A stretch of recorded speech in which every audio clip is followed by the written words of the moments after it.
Kehilangan akal.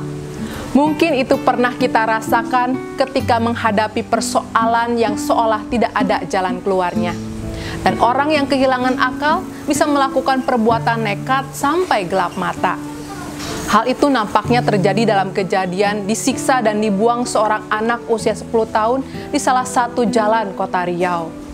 Kompas.com memberitakan peristiwa itu terjadi karena si anak telah membuat ayahnya marah hingga gelap mata dan melakukan perbuatan kekerasan sampai sang ibu membawanya lari dan meninggalkannya di jalan dengan bekal secari kertas permintaan maaf. Saudara, tentu saja kejadian tersebut sangat kita sesalkan. Akan tetapi kita dapat memahami bahwa mendidik dan membesarkan anak memang bukan hal yang mudah untuk dilakukan. Anak-anak dalam keberadaannya kadangkala bisa membuat orang tuanya merasa kehilangan akal karena sulit diarahkan. Bahkan tak jarang mereka juga dapat menimbulkan amarah karena melawan kita sebagai orang tuanya. Akan tetapi saudaraku, sekalipun demikian, kehilangan kesabaran dalam mendidik anak tentu tidak kita harapkan terjadi. Untuk itu, mungkin saat ini ada pertanyaan di hati beberapa orang, bagaimana caranya agar tetap waras dan tidak kehilangan arah dalam mendidik anak, khususnya di masa pandemi seperti saat ini. Jawabnya diberikan Tuhan Yesus dalam perkataannya ketika ia ada di kayu salib. Injil Lukas pasal 23 ayat 34 bersaksi bagaimana Tuhan Yesus berseru, "Ya Bapa, ampunilah mereka, sebab mereka tidak tahu apa yang mereka perbuat." Saudara, seruan itu telah mengungkapkan pengertian Tuhan Yesus atas ketidakmengertian manusia.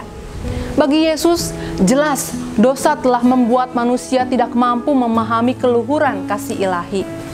Selain itu, Tuhan Yesus menunjukkan bagaimana kasih tidak diletakkan tergantung pada tindakan orang yang dikasihi, sehingga Yesus mampu tetap mengasihi sekalipun dilukai sampai mati di kayu salib. Keteladanan Tuhan Yesus dalam pengertian dan kasih-Nya ini hendak dijadikan contoh bagi kita dalam mendidik.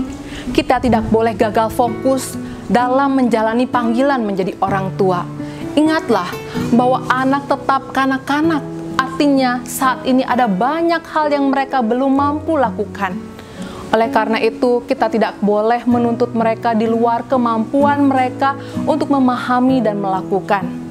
Untuk itu, mari kita terus menjalankan peran kita sebagai orang tua, sebagai seorang pendidik, dan yang terutama sebagai wakil Tuhan dalam menyatakan kasih dan perlindungan bagi anak-anak yang Tuhan percayakan.